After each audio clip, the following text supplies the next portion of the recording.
같이 기도하심으로 10월 첫 주 10월 4일 수요일 저녁 예배를 하나님께 드립니다. 거룩하신 아버지, 9월 말 10월 첫 주 한가위 추석 명절을 우리에게 주시고 온 가족들을 만나며 친지와 이웃들을 만나는 친교의 좋은 시간들을 마음껏 누릴 수 있도록 허락하심에 감사합니다. 이제 다시 일상의 삶으로 돌아와 힘있게 10월을 달려갑니다. 10월은 가을의 가장 아름다운 계절이요 시간들입니다. 믿음의 열매가 맺혀가는 계절입니다. 육신적인 삶의 터전의 열매도 맺혀가는 계절입니다. 이 가을을, 이 기회를 놓치지 않도록 기도와 말씀과 성령의 충만함으로 또한 성실함과 건강함으로 이 시간들을 살아낼 수 있도록 우리를 이끌어 주시옵소서. 오늘도 3일밤 예배로 참여하는 모든 성도들 어느 곳에서든지 하나님의 놀라운 사랑과 은혜를 감사하며 이 밤에 마음의 무릎을 꿇고 하나님께로 나아갈 수 있도록 주여 역사하여 주옵소서. 이제 사도신경으로 신앙 고백합니다. 나는 전능하신 아버지 하나님, 천지의 창조주를 믿습니다. 나는 그의 유일하신 아들 우리 주 예수 그리스도를 믿습니다. 그는 성령으로 잉태되어 동정녀 마리아에게서 나시고 본디오 빌라도에게 고난을 받아 십자가에 못 박혀 죽으시고 장사된 지 사흘 만에 죽은 자 가운데서 다시 살아나셨으며 하늘에 오르시어 전능하신 아버지 하나님 우편에 앉아 계시다가 거기로부터 살아있는 자와 죽은 자를 심판하러 오십니다. 나는 성령을 믿으며 거룩한 공교회와 성도의 교제와 죄를 용서받는 것과 몸의 부활과 영생을 믿습니다. 아멘.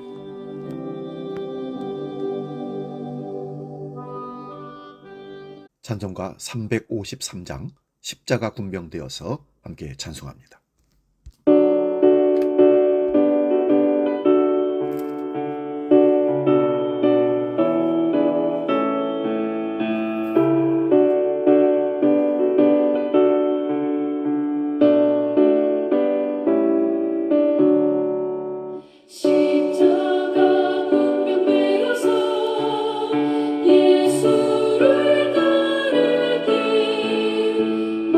무서워하는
우리에게 주신 하나님 말씀은 신약성경 요한계시록 18장 1절에서 3절까지 말씀입니다.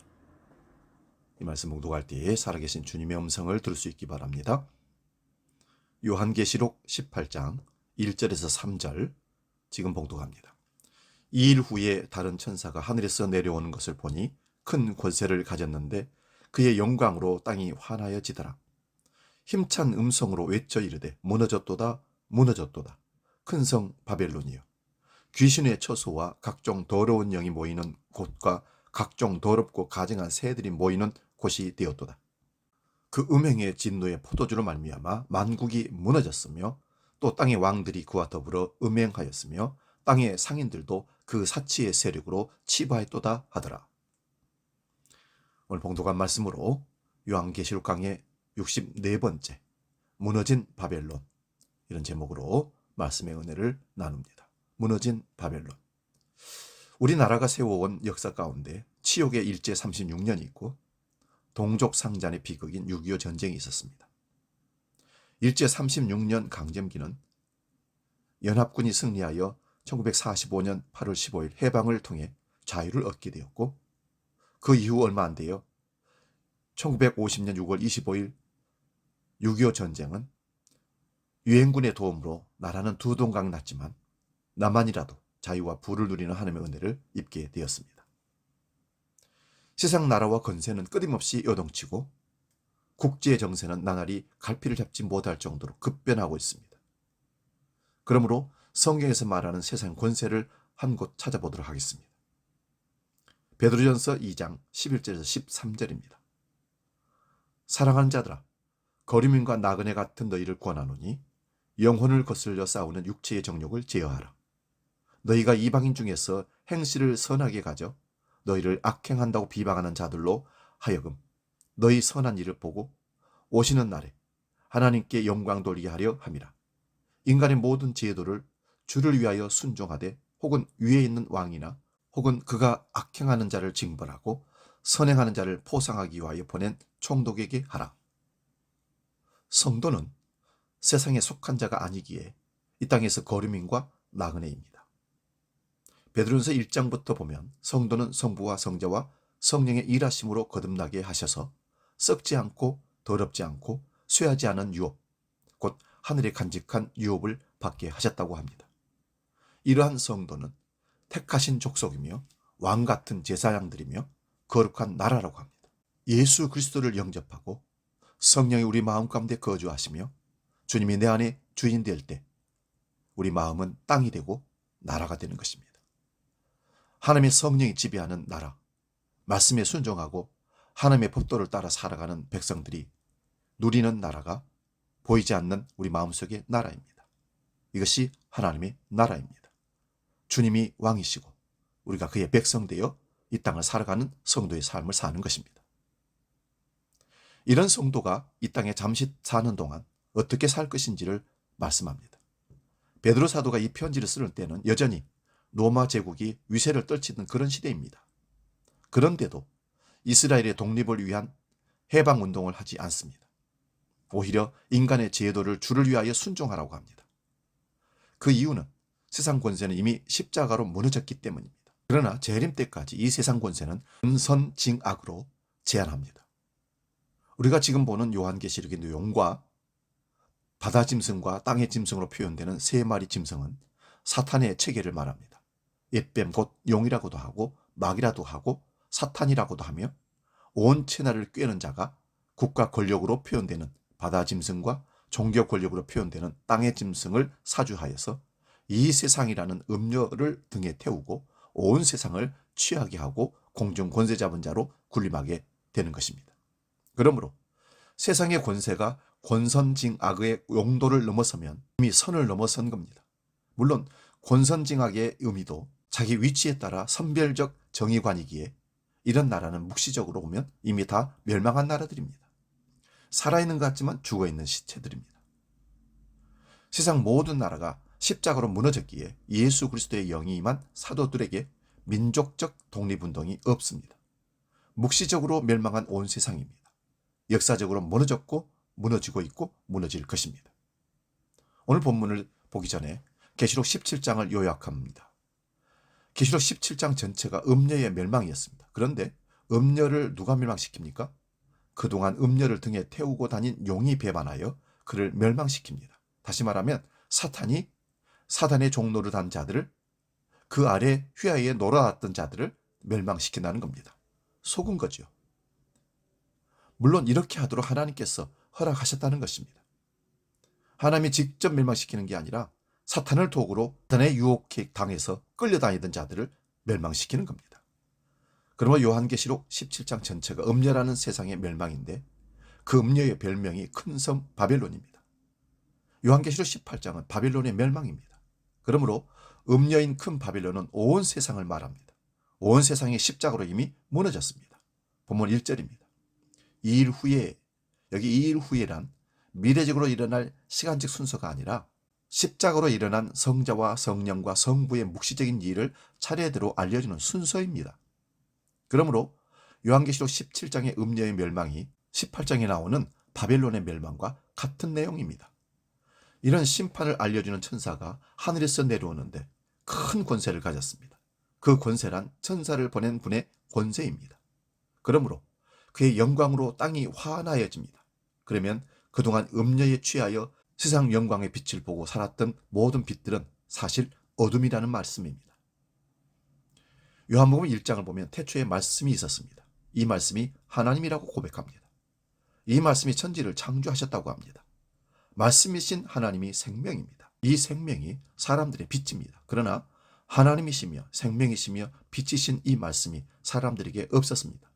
그러므로 하나님의 말씀이 사람이 되어 이 땅에 빛으로 오셨지만 사람들은 이미 어둠에 있기에 이 빛을 깨닫지 못했습니다. 사람들이 어둠에 있으면서도 자기들은 빛이라고 하는 삶이 세상의 부와 영광이라는 것이었습니다. 그러므로 참빛을 사람들이 싫어하여 배척하여 버린 사건이 십자가 사건입니다. 사람들이 참빛이 싫다고 예수님을 십자가에 못 박아 죽으라고 앞장선 사람들이 유대 종교 지도자들입니다. 이들의 배후에는 땅의 짐승이 장악하고 있는 겁니다. 유대 종교 지도자 중에 사두개파 사람들은 더욱더 친로마주의자들이었습니다. 이런 자들이 예수를 십자가에 못 박아 죽이라고 빌라도에게 압박을 가했던 것입니다. 빌라도 총독이 이들의 말에 못 이겨 예수를 십자가에 못 박도록 불의의 재판을 했던 것입니다. 그래서 우리는 2000년이 지난 지금도 빌라도 총독에게 고난을 받아 죽었다고 예수를 죽인 자가 빌라도라고 고백하고 있는 것입니다. 이 십자가 사건은 용이 바다 짐승과 땅의 짐승과 음녀를 동원하고 음녀의 유혹에 빠진 모든 불신자를 다 동원하여 예수님을 십자가에 못 박았지만 오히려 그 자리가 그들의 멸망의 자리가 되고 말았던 것입니다. 골로새서 1장 13절에서 17절입니다. 그가 우리를 흑암의 권세에서 건져내사 그의 사랑의 아들의 나라로 옮기셨으니 그 아들 안에서 우리가 속량 곧 죄사함을 얻었도다. 그는 보이지 아니하는 하나님의 형상이시요 모든 피조물보다 먼저 나으신 이시니 만물이 그에게서 창조되되 하늘과 땅에서 보이는 것들과 보이지 않는 것들과 혹은 왕권들이나 주권들이나 통치자들이나 권세들이나 만물이 다 그로 말미암고 그를 위하여 창조되었고 또한 그가 만물보다 먼저 계시고 만물이 그 안에서 함께 섰느니라. 우리가 흑암의 권세에서 십자가로 하나님의 아들의 나라로 들어왔습니다. 아니 옮겨주셨습니다. 오늘 본문 2절입니다. 1절에서 천사의 권세로 땅이 환하여졌다는 말씀을 살펴보았습니다. 천사는 하나님의 심부름꾼이기에 하나님의 권세입니다. 그 권세로 외치는 소리이기에 힘찬 음성입니다. 그 외치는 음성은 무너졌다는 말을 2번이나 하면서 큰 성 바빌론이 무너졌다고 선언합니다. 큰 성 바빌론이 음녀라고 했습니다. 다른 말로 하면 온 세상을 말합니다. 온 세상이 무너질 것이라고 하지 않고 무너졌다고 선언합니다. 그 멸망한 음녀, 무너진 바벨론이 곧 온 세상, 그곳이 어떤 곳입니까? 귀신의 처소와 각종 더러운 영이 모이는 곳이며 각종 더럽고 가증한 새들이 모이는 곳이라고 합니다. 여기서 곳이라는 단어의 각주를 보면 옥이라고 표현되어 있습니다. 감옥 아시죠? 그렇다면 이 세상에 이미 온갖 더러운 곳이 모이는 옥이라는 말씀입니다. 여기서 옥이라는 단어는 2가지 용어로 사용되는데 일반적으로 감옥이라는 뜻입니다. 그러나 베드로전서 3장 19절에서는 그리스도께서 육체로 죽임을 당하시고 영으로는 살리심을 받아 영으로 가서 옥에 있는 영들에게 선포했다고 기록합니다. 여기서 옥이라는 단어는 같은 단어입니다. 그렇다면 용이 등에 태워 다닌 음녀의 유혹을 받아 세상을 사랑하고 세상과 벗대고자 하는 모든 자들이 다 옥에 갇혀 있는 자들입니다. 죽은 자나 산 자나 다 옥에 갇힌 자들입니다. 거기서 사는 모습이 마치 지옥에서 발버둥을 치며 사는 그런 사람들의 형태로 보입니다. 골로새서 말씀에서 우리가 살펴본 대로 우리는 태어나면서부터 흑암에 갇혀 있었습니다. 흑암의 권세에 갇혀 있었기에 썩어지고 멸망한 세상의 영광이 참 빛인 줄 알고 그것을 더 많이 차지하기 위해서 우리는 경쟁하면서 오늘까지 살아왔습니다. 심지어 교회라는 곳에서도 그런 것들을 달라고 하였으니 교회가 아니라 사단의 회당이 되었다는 말씀입니다. 세상이나 교회나 이런 경쟁의 절망을 느낀 젊은이들이 헬조선 곧 지옥 같은 나라라고 얘기하면서 이민을 떠난 사람들이 많습니다. 그러나 이런 자들이 참빛을 받게 되면 분별이 됩니다. 세상에 썩어질 영광이 아니라 썩지 않고 쇠하지 않는 영원한 영광을 십자가에서 보게 되는 것이죠. 본문 3절을 세번역 세운 성경으로 읽어드립니다. 이는 모든 민족이 그 도시의 음행에서 빚어진 분노의 포도주를 마시고 세상의 왕들이 그 도시와 더불어 음행하고 세상의 상인들이 그 도시의 사치바람에 치부하였기 때문이다. 음녀, 큰 성 바벨론, 곧 온 세상이 멸망한 이유를 여기서 말씀하고 있습니다. 멸망하는 이유를 음행과 진노의 포도주에 인한 것이라고 말합니다. 이런 음행으로 빚어진 진노의 포도주를 마신 자들은 세상의 영광을 위하여 살아갑니다. 그래서 세상의 왕들이 그 도시와 더불어 음행하고 세상의 상인들도 도시의 사치바람에 치부하였기 때문에 멸망하였다고 합니다. 이런 내용은 이미 구약에서 예언한 말씀입니다. 그러므로 구약의 예언이 십자가로 성취된 말씀이라고 하고 보는 것입니다. 예레미야 25장 15절에서 18절 말씀 봅니다. 이스라엘의 하나님 여호와께서 이같이 내게 이르시되 너는 내 손에서 이 진노의 술잔을 받아가지고 내가 너를 보내는 바 그 모든 나라로 하여금 마시게 하라. 그들이 마시고 비틀거리며 미친 듯이 행동하리니 이는 내가 그들 중에 칼을 보냈기 때문이니라 하시기로 내가 여호와의 손에서 그 잔을 받아서 여호와께서 나를 보내신 바 그 모든 나라로 마시게 하되 예루살렘과 유다 성읍들과 그 왕들과 그 고관들로 마시게 하였더니 그들이 멸망과 놀램과 비웃음과 저주를 당함이 오늘과 같으니라. 예레미야 선지자는 예루살렘의 멸망을 목격한 선자입니다. 예루살렘의 멸망은 예루살렘이 음행의 포도주에 취하여 온갖 우상숭배라는 음행을 하였기 때문입니다. 그러므로 예루살렘이 하나님의 진노로 심판을 받는 것을 진노의 포도주를 마시는 것으로 말하는 것입니다. 그래서 예레미야 선지자가 하나님의 손에서 진노의 잔을 받아 여호와께서 보내신 모든 나라에 마시게 하라고 합니다. 그 첫 번째 나라가 예루살렘과 유다 성읍들과 그 왕들과 그 고관들입니다. 북이스라엘은 이미 멸망하였으니 예루살렘의 멸망은 유다의 멸망을 말하는 것입니다. 유다의 멸망은 온 세상의 멸망으로 해석됩니다. 이어지는 19절에서 27절 말씀 봅니다. 예레미야 25장 19절에서 27절 좀 깁니다만 경청하십시오. 또 애굽의 왕 바로와 그의 신하들과 그의 고관들과 그의 모든 백성과 모든 섞여 사는 민족과 우스 땅의 모든 왕과 블레셋 사람의 땅 모든 왕과 아스굴론과 가사와 에그론과 아수도의 나머지 사람들과 에돔과 모압 암몬 자손과 시돈의 모든 왕과 바다 건너쪽 섬의 왕들과 드단과 데마와 부스와 살적을 깎은 모든 자와 아라비의 모든 왕과 광야에서 섞여 사는 민족들의 모든 왕과 시무리의 모든 왕과 엘람의 모든 왕과 메대의 모든 왕과 북쪽 원근의 모든 왕과 지면에 있는 세상의 모든 나라로 마시게 하니라. 세상 왕은 그 후에 마시리라. 너는 그들에게 이르기를 만군의 여호와 이스라엘의 하나님의 말씀에 너희는 내가 너희 가운데 보내는 칼 앞에서 마시며 취하여 토가고 엎드려져 다시는 일어나지 말아라 하셨느니라. 유다 예루살렘의 멸망은 온 세상의 멸망임을 분명하게 보여주는 말씀이 이 말씀입니다. 그리고 이어지는 28절 38절 말씀도 보면 여호와의 진노를 받지 않을 나라가 이 세상에 없다는 말씀으로 선언합니다. 이러한 온 세상에 심판받는 기준은 예루살렘의 멸망입니다. 그러므로 오늘 본문에서 무너진 바벨론은 먼저 예수님의 십자가로 예루살렘의 성전이 무너지는 겁니다. 성전이 도둑의 소굴이 되었습니다. 온갖 장사하는 자들이 가득한 곳이었습니다. 그러므로 예수님이 이 성전을 헐라 내가 사흘 만에 일으키시겠다고 하신 그 말씀대로 예수님께서 십자가에 죽는 일이 그 건물로 된 성전을 헐어버리시는 일입니다. 그러므로 예수님의 십자가는 예루살렘과 그 성전의 무너짐이며 온 세상의 멸망을 상징하는 것입니다. 예레미야 51장 6절 8절입니다. 바벨론 가운데서 도망하여 나와서 각기 생명을 구하고 그의 죄악으로 말미암아 끊어짐을 보지 말지어다. 이는 여호와의 보복이 되니 그에게 보복하시리라. 바벨론은 여호와의 손에 잡혀 있어 온 세계가 취하게 하는 금잔이라. 뭇 민족이 그 포도주를 마시미로 미쳤도다. 바벨론이 갑자기 넘어져 파멸되니 이로 말미암아 울라. 그 상처를 위하여 유향을 구하라. 혹 나으리로다. 이 내용은 다음 주에 다시 살펴보겠습니다마는 예루살렘의 무너짐은 주변의 모든 나라와 결국 바벨론까지 다 무너진다는 말씀입니다. 그러므로 세상의 강대국이 무엇인지를 우리는 살펴봐야 됩니다. 구약성경 나훔서 3장 1절에서 4절입니다.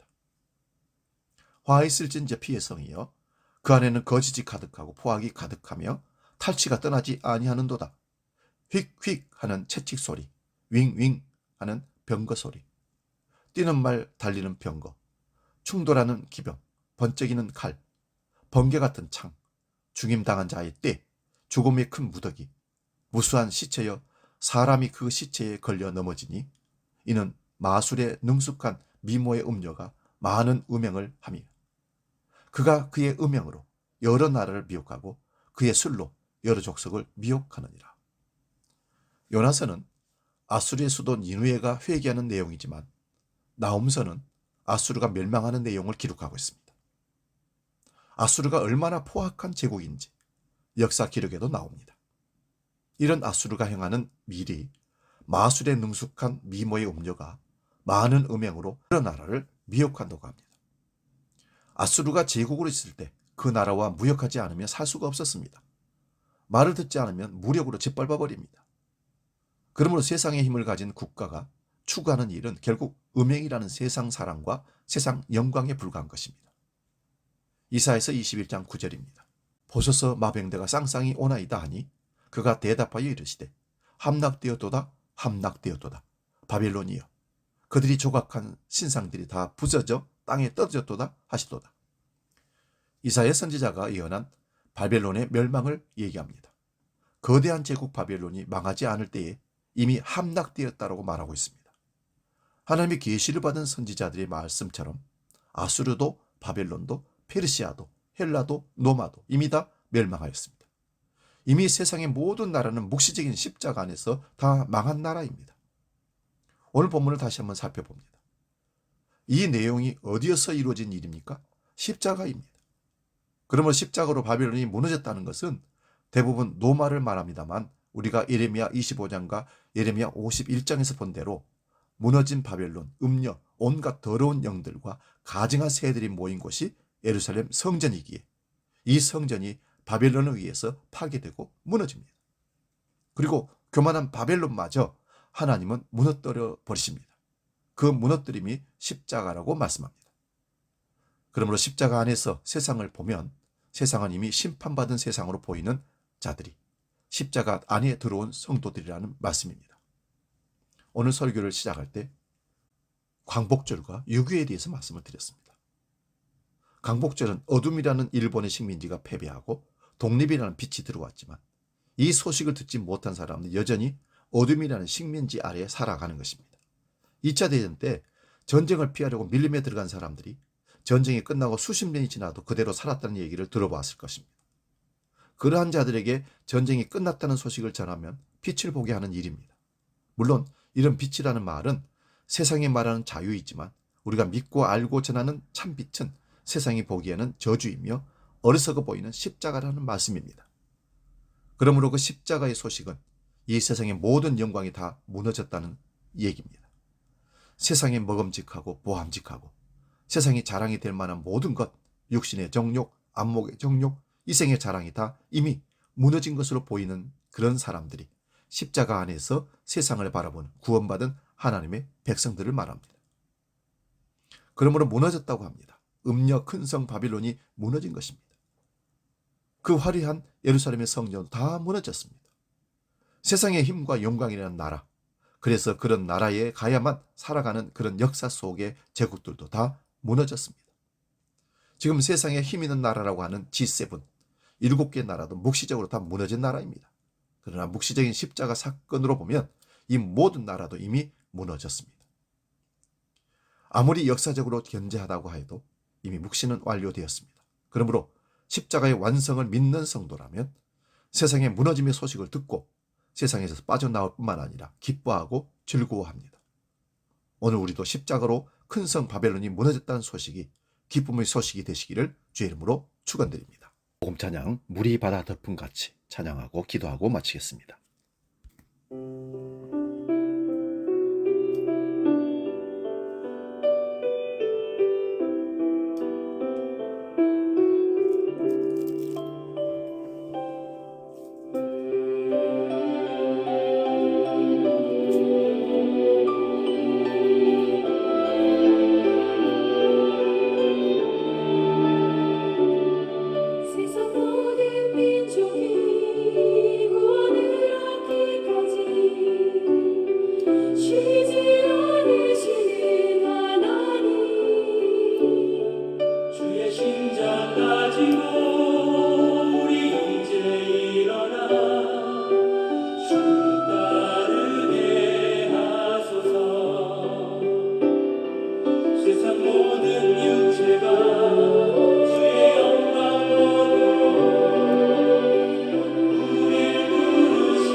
기도하겠습니다.